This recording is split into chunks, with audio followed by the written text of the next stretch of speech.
Hi everyone, welcome back to my channel. Today I'm going to be talking about Unit 11 of Psychology, which is all about intelligences. One of the main questions in psychology is what is intelligence and how do you measure it, if you can even measure it. An IQ is a ratio of mental age to chronological age multiplied by 100. The average score is 100.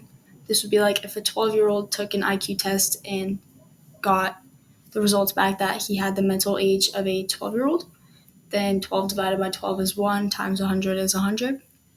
Alfred Binet created a test to identify students with special needs in school because he felt that every student deserved an education that fit them. And then Louis Terman, he believed we could use a number for intelligence, so he took the test that Binet made in Paris and he altered the questions to fit like American standards and questions that would make sense to people in America. And this turned into the Stanford Binet test, which is the American version of Binet's intelligence test that measured cognitive abilities in 5 different ways: fluid reasoning, knowledge, quantitative reasoning, visual spatial processing, and working memory. And then lowercase g is the general intelligence factor.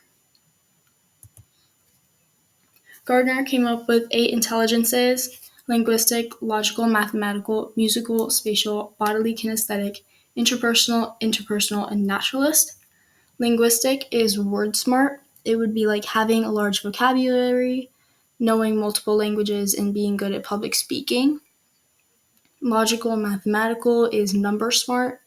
It would be like being good at strategy games like chess and solving complex math or science problems.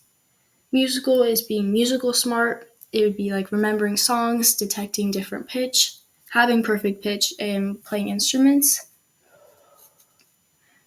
Spatial would be like picture smart. This would be like navigating a map or packing a suitcase, or even like playing games like Tetris. Bodily kinesthetic is being body smart. It's how dancers use coordination and grace, and it's surgeons having fine motor skills to do the procedure. Interpersonal is being self-smart. It's recognizing your own strengths and weaknesses, and certain activities that fit with this would be like journaling and meditating. Interpersonal is being people smart. This would be like having strong communication skills, good leadership skills, and being able to understand others easily. And naturalistic is being nature smart. This would be like being able to identify different plants and animals, and certain activities that go with this would be like gardening or taking care of animals. And then Sternberg came up with 3 intelligences instead of 8: analytical, creative, and practical.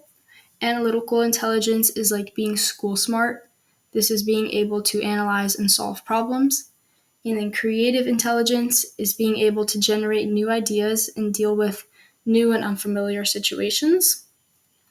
And then practical intelligence is like being street smart, which is being able to apply knowledge to real life situations. This could be like finding the quickest route home during rush hour.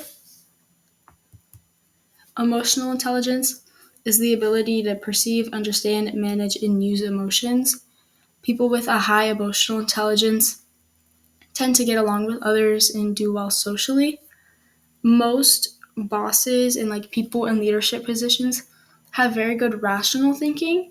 So like they're very smart, like book smart, but they have bad social skills. Intellectual disabilities are conditions of limited ability. People with intellectual disabilities have an IQ of 70 or lower, with difficulty adapting to life, and these disabilities can vary from mild to severe.